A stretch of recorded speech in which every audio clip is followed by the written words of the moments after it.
This is a drawing that I made as a kind of calming therapy when studying philosophy at Oxford. Ironically, it represents a piece of philosophy that you might find unsettling, but it might also tell you something about who or what you are. Now, David Hume was an 18th century Enlightenment philosopher, and one of the ideas that he wrestled with was the problem of personal identity. This is the question of what it is that makes us the same person over the course of our lives. Now, we know that we change massively over time, not only physically, but in our psychological states. Now, you, and to a lesser extent I, are different from the screaming infants we were at the beginning of our lives. So in what sense can we claim to be the same identical beings as we were then? But the problem is deeper than this. We change incrementally from one moment to the next. Imagine your life as a film reel.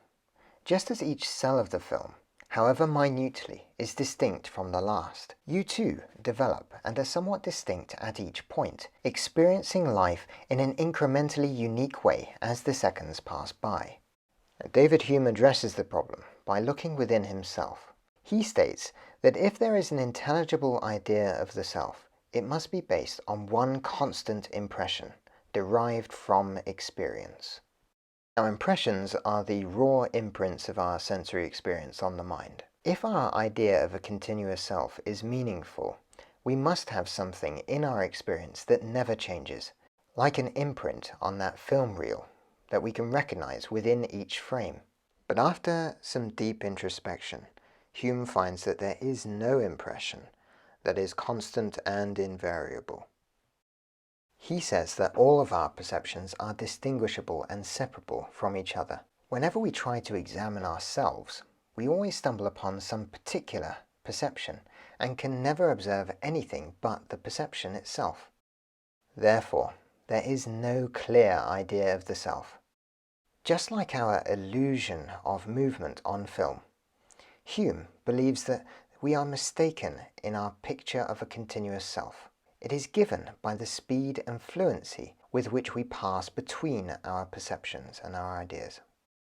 In reality, Hume suggests that we are nothing but a bundle or collection of different perceptions, which each succeed each other with inconceivable rapidity. Now, when illustrating the bundle theory of self that Hume comes up with, I chose a jumble of abstract shapes whirling and moving with varying velocity around this clock in the center. Now, the clock shows that this is just a momentary glimpse of the individual whose ideas and experiences are in a constant flux. And the mask, as you may have guessed, symbolizes the illusion of a persistent self, which in any real sense does not exist.